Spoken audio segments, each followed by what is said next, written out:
আসসালামু আলাইকুম।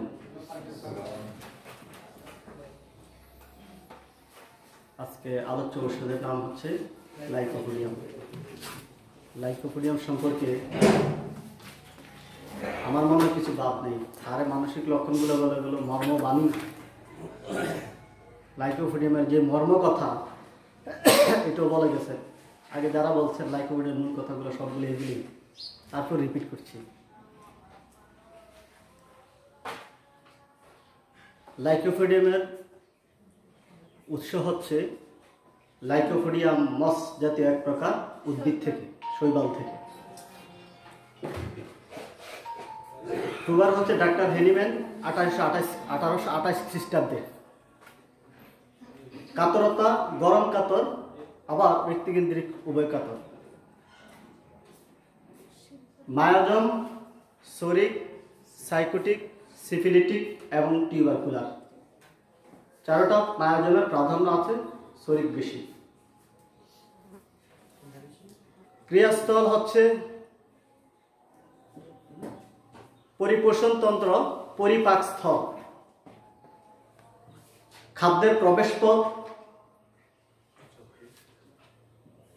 চর্ম, চামড়ার উপরে আর কি, চর্ম, মূত্রযন্ত্র সমূহ, গলায় বক্ষ, গলায় মস্তিষ্ক এবং হৃৎপিণ্ড ও ওভারি, এগুলো হলো তার ক্রিয়াস্থল।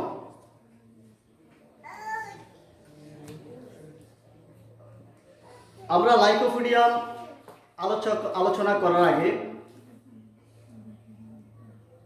তার মানসিক লক্ষণ নিয়ে আলোচনা করি, কিছু বলি। স্যার তো বলে গেলেন মানসিক লক্ষণগুলো, তারপর দুটি লক্ষণ না বললেই নয়। মানসিক লক্ষণ সেটা হচ্ছে আত্মপ্রত্যয়ের অভাব, দৃঢ়তা, ল্যাক অফ কনফিডেন্স, দৃঢ়তার অভাব, আত্মপ্রত্যয়ের অভাব। মানে হলো হবে কি হবে না, পারবো কি পারবো না। আমি এই লক্ষণটা বা আলোচনা করার আগে আমি আমার ব্যক্তিগত একটা উদাহরণ নয়, অভিজ্ঞতা নয়, সত্য একটা ঘটনা আপনাদের সামনে তুলে ধরছি। সেটা হচ্ছে আমি আমার ব্যক্তিগত জীবন প্রথম থেকে, শুরু থেকে, বুঝ হওয়ার পর থেকে, যখন আমার বুঝ হয়েছে তখন থেকে লেখাপড়া শেষ করা পর্যন্ত এখনো কোথাও গেলে প্রত্যেকটা পরীক্ষা, প্রত্যেকটা কথা বলার আগে দিয়ে ঠিক লাইকোপোডিয়ামের যেরকম আত্মপ্রত্যয়ের অভাব আমার সব জায়গায় এটা কাজ করে।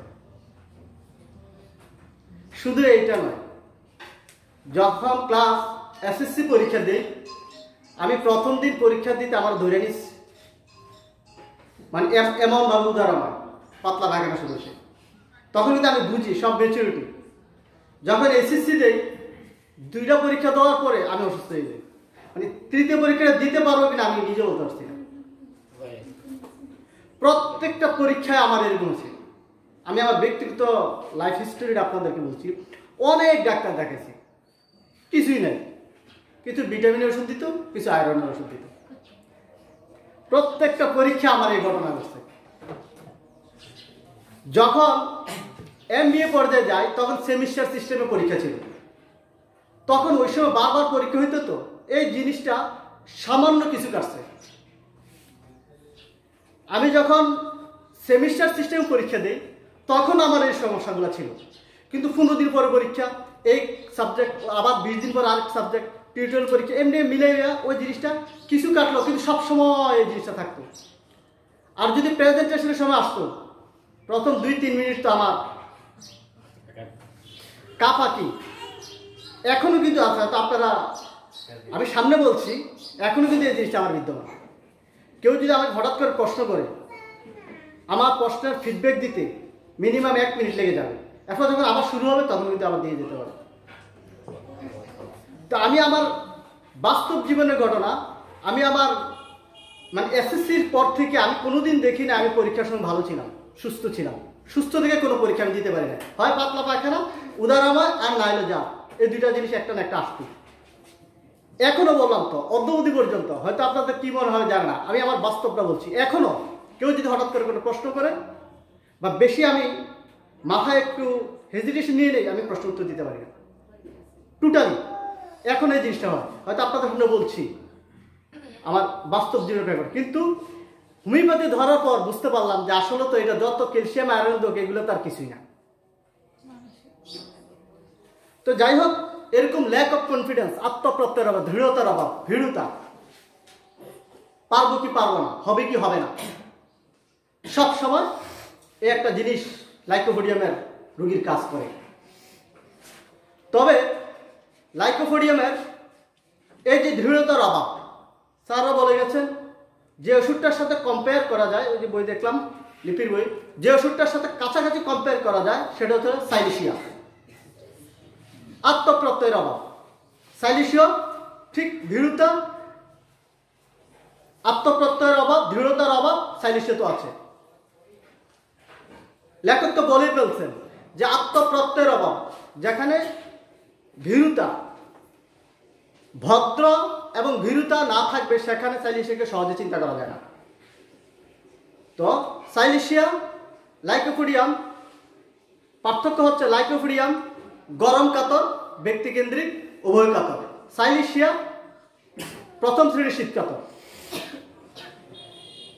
যদি কনস্টিটিউশনে যাই তাহলে লাইকোপোডিয়ামের একটা কুষ্ঠবদ্ধতা কনস্টিটিউশন আছে।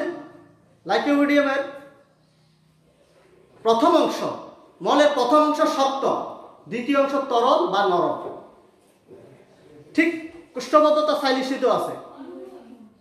সাইলিশিয়ার কুষ্ঠবদ্ধতা এরকম যে রোগী তার আঙ্গুলের সাহায্য ছাড়া মল বের করতে পারে না বা কষ্ট হয়।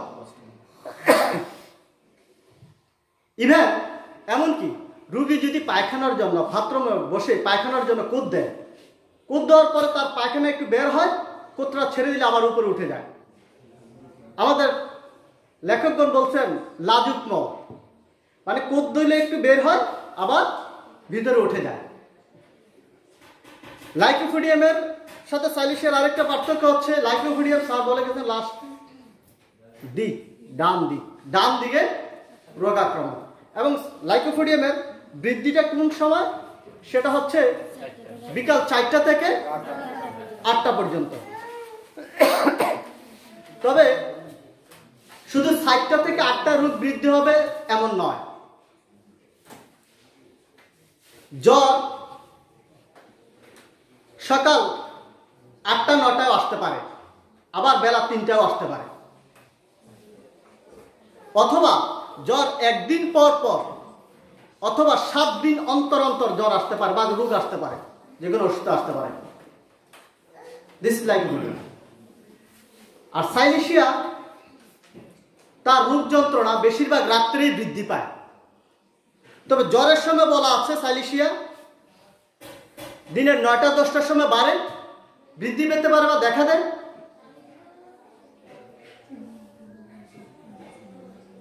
এবং তার সবচেয়ে বেশি হচ্ছে অমাবস্যা এবং পূর্ণিমায় সাইলিশিয়ার রোগ যন্ত্রণা রোগ দেখা দেয়। তাহলে লাইকোর সাথে সাইলিশিয়ার মোটামুটি আমরা পার্থক্যটা জেনে ফেললাম। আরেকটা মানসিক লক্ষণ হচ্ছে মাইজারেবল পার্সন, কৃপণ স্বভাবের মানুষ, কৃপণ মানুষ। স্যার তো কৃপণের উদাহরণ দিয়ে গেল। তো কৃপণ স্বভাবের মানুষের লাইকোর সাথে যে ওষুধটা কন্ট্রাডিকশন সৃষ্টি করতে পারে সেটা হচ্ছে আর্সেনিক এবং অ্যাসিড ফ্লোরিকা। লাইকোপোডিয়াম রোগী কৃপণ, আর্সেনিকের রোগীও কৃপণ, অ্যাসিড ফ্লোর রোগীও কৃপণ। লাইকোপোডিয়াম গরম কাতর, ব্যক্তিকেন্দ্রিক উভয় কাতর, আর্সেনিক প্রথম শ্রেণীর শীত কাতর, অ্যাসিড ফ্লোর আবার প্রথম শ্রেণীর গরম কাতর। লাইকোপোডিয়াম তার খাবার দাবার গরম খাবার খাইতে চায়, গরম খাবারের ক্রিয়া, গরম খাবার খুব বেশি পছন্দ এবং মিষ্টি তার সবচেয়ে বেশি পছন্দ। আর্সেনিক তার পানিটা সবচেয়ে, পানি খেতে চায় প্রচুর, কিন্তু পানি খাওয়ার কিছুক্ষণ অল্প, পানি বেশি খেতে পারে না, অল্প খায়, খাওয়ার কিছুক্ষণ পরে বমি হয়ে যায়। অ্যাসিড প্রোব সে মশলা বা উগ্র খাবার বেশি খাইতে পছন্দ করে, উগ্র দ্রব্য খাবার। লাইকোপোডিয়াম আরেকটা লক্ষণ, যেটা হ্রাস বৃদ্ধি, 4টা থেকে 8টায় রোগের বৃদ্ধি ঘটে, সেখানে 4টা থেকে 8টা রোগের বৃদ্ধি ঘটে। যে ওষুধগুলো আমরা মোটামুটি কাছে টানতে পারি সেটা হচ্ছে ন্যাট্রানসাল এবং সেলুডিনিয়াম। লাইকোপোডিয়াম গরম কাতর, ব্যক্তিকেন্দ্রিক উভয় কাতর, ন্যাট্রানসাল আমাদের গরম কাতর ওষুধ, এবং সেলুডিনিয়াম শীত কাতর। সেলুডিনিয়াম শীত কাতর। লাইকোপোডিয়াম গরম খায়, তার চেয়ে বেশি গরম খায় সেলুডিনিয়াম।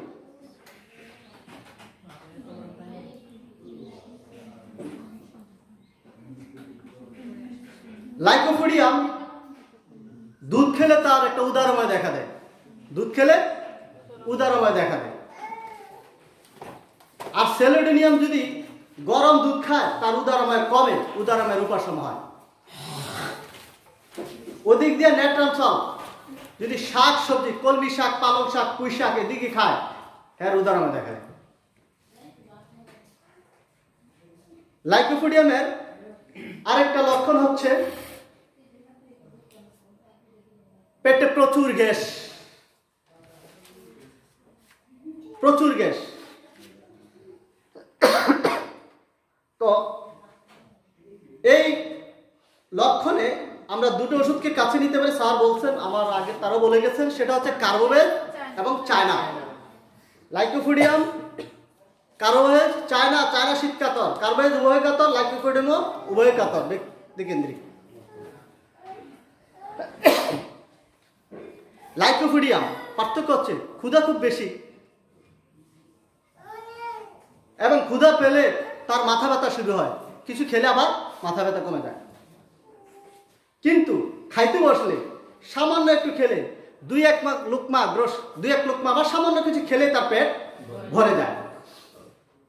আর চায়না খাইতে বসলে মানে তার ক্ষুধা আছে কিন্তু সে খাইতে চায় না,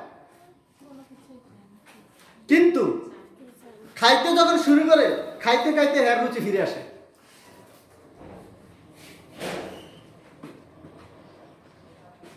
আর কার্বোভেজ,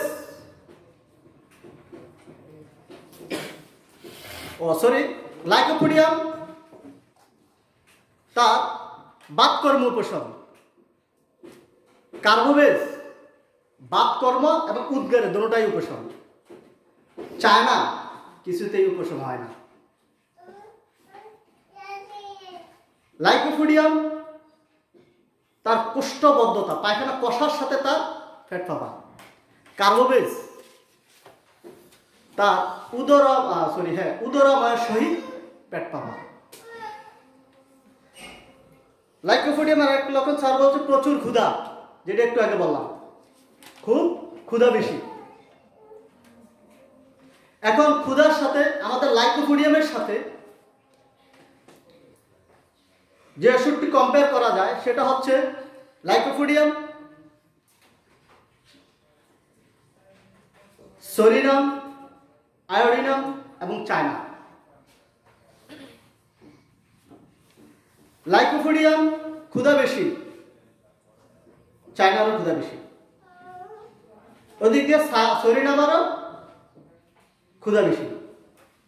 তবে লাইকোপোডিয়াম, চায়নার তো বললাম যে সেটা ক্ষুধা খুব বেশি, কিন্তু খাইলে সামান্য খেলে পেট ভরে যায়। চায়না খাইতে খাইতে তার কি হয়, রুচি আসে।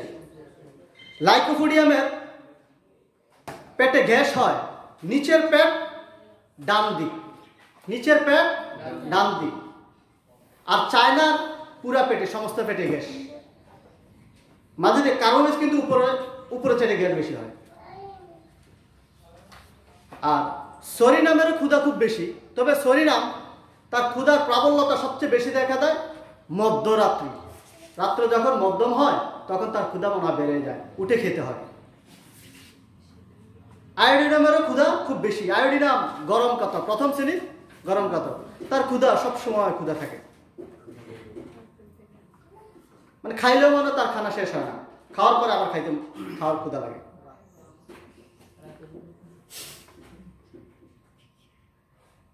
লাইকোপিডিয়ামের আরেকটা অন্যতম লক্ষণ হচ্ছে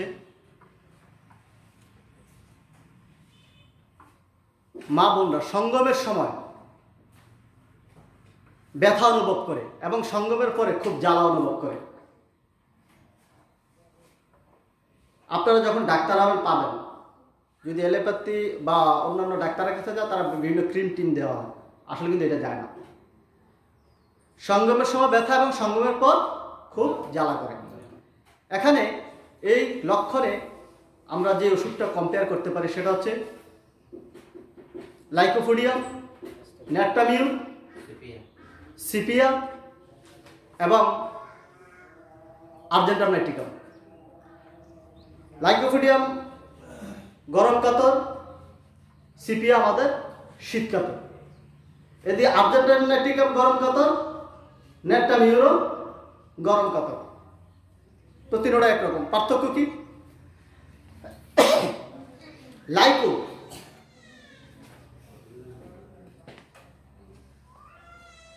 মিষ্টি তার বেশি প্রিয়, আমরা জানি, গরম খাবার বেশি প্রিয়। আর্জেন্টাম ন্যাট্টামিউর তার খাবারে লবণ এবং তিতা জিনিস তার সবচেয়ে বেশি প্রিয়। ওদিকে আর্জেন্টাম নাইট্রিকাম লবণ খুব বেশি খায়, মিষ্টিও খায় লাইকের মতো, কিন্তু আর্জেন্টাম নাইট্রিকামের মিষ্টি খেলে তার মিষ্টি খেয়ে সহ্য হয় না, সহ্য করতে পারে না। লাইকোপিডিয়াম তার বডিগত অবয়বে যদি তাকান, তার উপরের দিকে শীর্ণ, নিচের দিকে মোটা বা ফ্লাফি ফুলা বা। ন্যাট্টামিউর উপরের দিকে শীর্ণ, তবে তার কণ্ঠ সবচেয়ে বেশি শীর্ণ, এই গলা তার সবচেয়ে প্রথম শুকায়, কণ্ঠটা বের হয়ে যায়। আর্জেন্টাম নাইট্রিকামের যদি বডিগত তাকান, তাহলে তার পুরো শরীর শুকিয়ে কাঠ হয়ে যায়, চোখগুলো ভিতরে ঢুকে যায়, কোঠারগত হয়ে যায়। সিপিয়ার বডি আমরা জানি, দেখতে পুরুষালী চেহারা, চিপচিপে কোটি, মহিলাদের ক্ষেত্রে।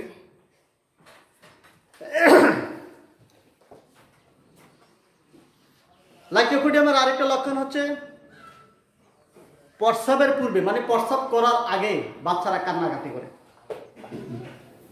প্রস্রাবের পূর্বে কান্নাকাটি করে। এখানে লাইকোপিডিয়াম আছে, বোরাক্স আছে, সেনিকিউলা আছে, সারসাফেরিল আছে। লাইকোপিডিয়াম জানি গরম কাতর, সারসাফেরিল শীত কাতর, বোরাক্স ওদিকে গরম কাতর, সেনিকিউলা গরম কাতর। তবে লাইকো তার প্রস্রাবে লাল শর্করা যাওয়া, লাল তলানি করা অন্যতম কথা, যদিও সাদা দেয়। আর সারসাফেরিলের সাদা, সে তো শর্করা যাওয়া তার প্রধান কথা। বোরাক্সের শব্দভীতি অথবা নিম্ন গতিতে ভীতি এগুলোতে নাই, তবে সেনিকুলাতে আছে। সেনিকুলা আবার লবণ খুব বেশি খায়, ন্যাট্টামিউরের মতন। প্রস্রাবে লাল তলানি পরে, এখানে স্যার বলে গেছেন, একটু ইঙ্গিত দিয়ে গেছেন, ফসফরাসও আছে। প্রস্রাবে লাল তলানি পরে। লাইকোপিডিয়াম গরম কাতর, উভয় কাতর, ব্যক্তিকেন্দ্রিক। ফসফরাস আমাদের শীত কাতর। লাইকোপিডিয়াম গরম খায়, গরম খাওয়ার ইচ্ছাও বেশি, টেন্ডেন্সি বেশি। ফসফরাস গরম খাইতেও পারে না, সহ্য করতে পারে না, বরং সে ঠান্ডা চায়। যত ফ্রিজের আইস কুল মানে যত বরফ আছে সে খেতে চায়, কিন্তু তার স্টোমাক এতই উত্তেজিত, খাওয়ার পরে, এই ঠান্ডা খাওয়ার পরেও কিছুক্ষণ পর সে বমি করে দেয়। লাইকোপিডিয়ামে একটা ভীতি আছে, সেটা হচ্ছে কি, হবে কি হবে না, না পারার ভীতি। ফসফরাসও একটা ভীতি আছে, সেই ভীতিটা হলো বজ্রপাতের ভীতি। লাইকোপোডিয়ামের আরেকটি লক্ষণ হচ্ছে না রাত্রে নাক বন্ধ হয়ে যাওয়া। নাক দুটি কি বন্ধ হয়ে যাওয়া, হা করে নিঃশ্বাস নেওয়া, মুখ হা করে নিঃশ্বাস নেয়। এখন এই লক্ষণের সাথে লাইকোপোডিয়াম আছে, এমন কার্ভ আছে, সেম্বুকাস আছে, তার বলছে নাক্স ভূমিকাও আছে। তবে লাইকোপোডিয়াম গরম কাতর বা উভয় কাতর, আর সবগুলাই শীত কাতর। তারপরও আরেকটা লক্ষণ যেটাকে পার্থক্য করা যায় সেটা হচ্ছে এই যে নাসাদয়, নাকের দুইটা পাখনা উঠানামা করা, বারবার উঠানামা করা লাইকোপোডিয়ামের একটা অন্যতম লক্ষণ। এই উঠানামা করা এন্টিমটাও আছে, তার সাথে তার কম্পেয়ার করা যায়। লাইকোপোডিয়াম আরেকটা লক্ষণ হচ্ছে এক পা গরম অপর পা ঠান্ডা, এক পা গরম অপর পা ঠান্ডা। এখন এই লাইকোপোডিয়ামের সাথে এক পা গরম অপর পা ঠান্ডা, লাইকোপোডিয়াম, চায়না, ডিজিটালিস এবং ইপিক্যাক, আরো থাকতে পারে আমার জানা মতো। এগুলা এরকম হা করে নিঃশ্বাস নেওয়া, আরে সরি, এক পা গরম অপর পা ঠান্ডা ভাব। তবে চায়না তো জানি শীতকাতর, ডিজিটালিসে শীতকাতর, ইপিক্যাকে শীতকাতর। চায়না একটু আগে লাইকো আর চায়না পার্থক্য দিছি, আর এটা পুনরায় রিপিট করবো না। চায়না পুরা পেটে গ্যাস, লাইকো নিচে ডান দিকে গ্যাস। আবার লাইকোপোডিয়াম একটু খেলেই পেট ভরে যায়, চায়না খাইতে চায় না, ক্ষুধা আছে কিন্তু খাইতে খাইতে তার রুচি ফিরে আসে। ডিজিটালিসের মন্দগতি বা স্থির মন্থর গতি নারী, ওইগুলাতে তেমন দেখা যায় না। এটা তার ডিজিটালিসের প্রথম কথা। ইপিক্যাকের বমনেচ্ছা বা বমিভাব আমাদের লাইকোতে কিছুটা আছে, তবে ওইটার মতন নেই, কারণ ওইটা শীতকাতর, এমনি তো হয়, ওইটা গরম কাতর বা উভয় কাতর। আরেকটা লক্ষণ হচ্ছে লাইকোপোডিয়ামের গর্ভ অবস্থায় মা বোনদের বুকে দুধ আসবে, স্তনে দুধ আসবে, এটা দিস ন্যাচারাল চ্যারিটি, এটাই প্রকৃতির একটা নিয়ম। অথবা সন্তান প্রসবের পর স্তনে দুধ আসবে, আশা। কিন্তু তার যদি ব্যতিক্রম ঘটে, প্রেগনেন্সিও নয়, সন্তানও প্রসব করলো না, কিন্তু বুকে দুধ আসলো, সেখানে লাইকোপোডিয়াম, সেখানে আছে পালসিটিলা, সেখানে আছে মার্সল। তবে লাইকোপোডিয়াম মার্সল উভয় কাতর, আমাদের লাইকো উভয় কাতর, পালসিটিলা আবার গরম কাতর। লাইকো মিষ্টি এবং গরম খাবার বেশি প্রিয়, আর পালসিটিলা অম্ল এবং ঝাল খাবার তার সবচেয়ে বেশি প্রিয়। মার্সল রুটি এবং মাখন দ্রব্যাদি তার সবচেয়ে বেশি প্রিয়। স্যারও বলে গেছেন যে লাইকোর শিশু দিনে কান্না করে রাতে ঘুমায়, দিনে কান্না করে রাতে ঘুমায়। তার বিপরীতে আছে জালাভা, রাত্রে কান্না করে দিনে ঘুমায়। তাহলে লাইকো দিনে কান্না করে রাতে ঘুমায়, জালাভা রাত্রে কান্না করে দিনে ঘুমায়। এরপরে লাইকোপোডিয়ামের স্যার বলে গেলেন, আমাদের ফিজিক্যাল স্যার ধন্যবাদ দিলে কাঁদে, আনন্দের কথা শুনে কাঁদে। আরেকটা লক্ষণ বলে রাখি, লাইকোপোডিয়ামের লক্ষণ সেটা হচ্ছে সহবাসকালে, স্বামী স্ত্রীর সহবাসকালে তার ঘুম পায়। এ হলো লাইকোপোডিয়ামের একটা মোটামুটি বর্ণনা, বা যতটুকু পারলাম কম্পেয়ার করলাম। ধন্যবাদ সকলকে।